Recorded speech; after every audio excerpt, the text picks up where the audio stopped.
Short and sweet or long and salty. A sugar donut or some oatmeal. Now, out of respect for you and your efforts in getting your degree, I thought long and hard about what I could share with you tonight.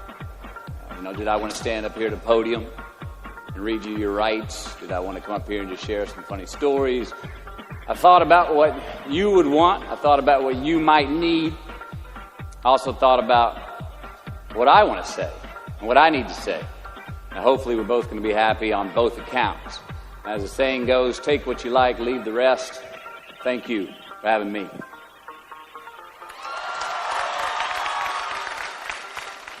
So before I share with you some what I do knows, I want to talk with you about what I don't know. Now, I have two older brothers. One was in high school in the early 1970s. And this was a time when a high school GED got you a job. All right, and the college degree was exemplary. My other brother, Pat, was in high school in the early 80s. And by this time, the GED wasn't enough to guarantee employment. You needed a college degree. And if you got one, you had a pretty good chance of getting the kind of job that you wanted after you graduated. Now me, I graduated high school in 1988, got my college degree in 1993. And that college degree in 93 did not mean as much. It was not a ticket, it was not a voucher, it was not a free pass go to anything. So I asked the question, what does your college degree mean? It means you got an education. It means you have more knowledge in a specific subject, vocation. It means you may have more expertise in what your degree is in. But what's it worth? In the job market, out there today, we know the market for college graduates is more competitive now than ever. Now, some of you already have a job lined up. You've got a path where today's job is going to become tomorrow's career. But for most of you, the future is probably still pretty fuzzy. You don't have that job that directly reflects the degree you just got. Many of you don't even have a job at all. Think about it. You've just completed your scholastic educational curriculum in life, the one that you started when you were 5 years old in kindergarten, up until now, and your future may not be any more clear than it was 5 years ago. You don't have the answers, and it's probably pretty damn scary. And I say that's okay, because that is how it is. This is the reality that many of you are facing. This is the world that we live in. And while I'm not here to discourage you or in any way belittle your accomplishments tonight, which I'd like to applaud that one more time. You graduated. All right? Now, I'm not here to be a downer on that. Let's get that straight. But I am here to talk brass tacks. I want to skip the flattery and the attaboys, because I do know this. The sooner that we become less impressed with our life, with our accomplishments, with our career, with whatever that prospect is in front of us, the sooner we become less impressed and more involved with that and these things, the sooner we get a whole lot better at doing it. So, I'm going to talk to you about some things I've learned in my journey. Most from experience, some of them I heard in passing, many of them I'm still practicing, but all of them I do believe are true. Now, they may be truths to me, but don't think that that makes them mine, because you cannot own a truth. So please think of these as signposts, approaches, paradigms that give some science to satisfaction. They're yours to steal, they're yours to share, like into your own lives, to personally apply in your own lives, in your own way, should you choose to. So, here we go. Number one, and this should come up on the Jumbotron. Life's not easy. Is it up there? Life is not easy. It is not. Don't try to make it that way. Life's not fair. It never was. It isn't now, and it won't ever be. Do not fall into the trap, the entitlement trap, of feeling like you're a victim. You are not. Get over it and get on with it. And yes, most things are more rewarding when you break a sweat to get them. Fact. Number two. I love this one. Unbelievable is the stupidest word in the dictionary. Should never come out of our mouths. Think about it.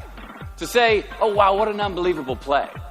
It was an unbelievable book, an unbelievable film, an unbelievable act of courage. Really? It may be spectacular, it may be phenomenal, most excellent or outstanding. But unbelievable?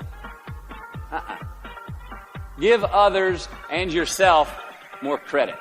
It just happened. You witnessed it. You just did it. Believe it.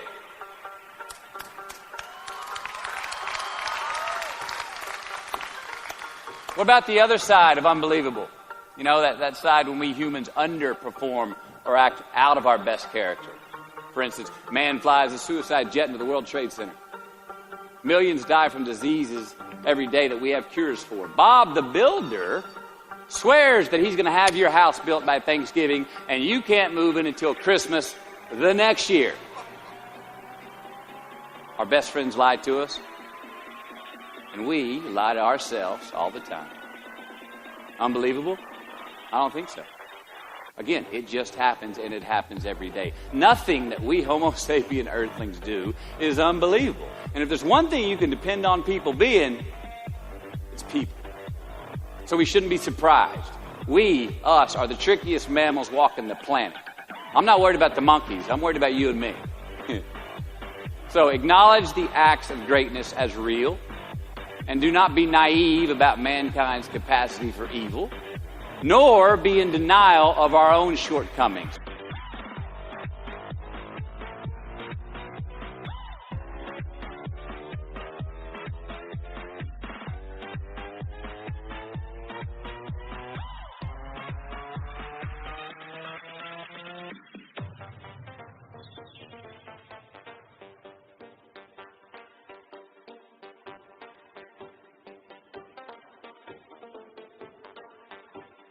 Happiness is an emotional response to an outcome. If I win, I will be happy. If I don't, I won't. It's an if-then, cause and effect, quid pro quo standard that we cannot sustain because we immediately raise it every time we attain it.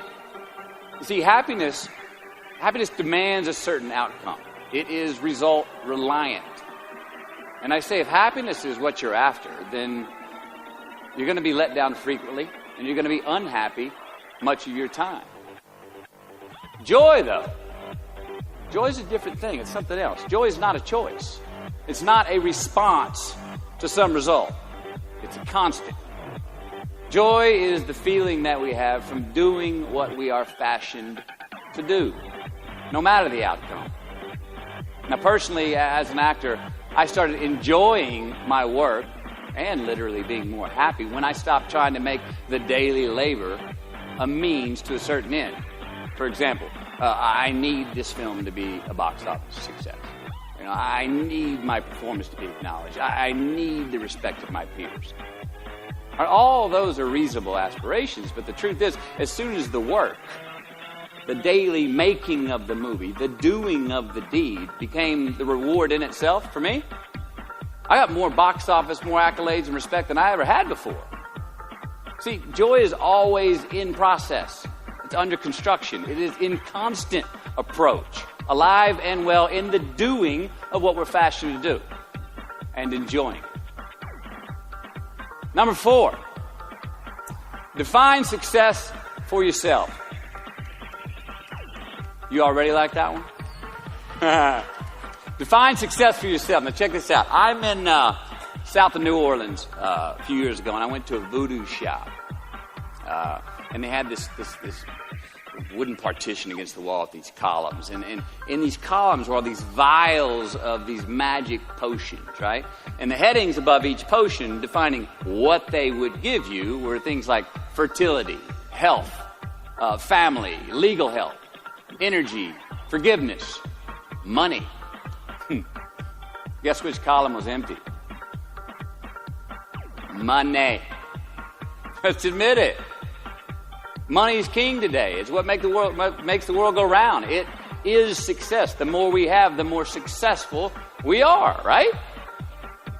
Now, I would argue that our cultural values have even been financialized.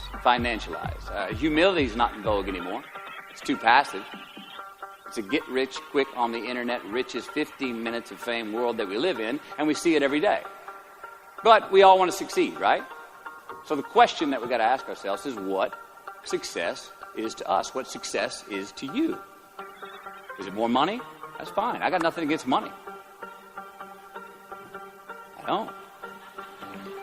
Maybe it's a healthy family. Maybe it's a happy marriage. Maybe it's to help others, to be famous, to be spiritually sound, to leave the world a little bit better place than you found it. Continue to ask yourself that question. Now, your answer may change over time, and that's fine. But do yourself this favor. Whatever your answer is, don't choose anything that will jeopardize your soul. Prioritize who you are, who you want to be, and don't spend time with anything that antagonizes your character. Don't drink the Kool-Aid, man. It tastes sweet, but you will get cavities tomorrow. All right? Life is not a popularity contest.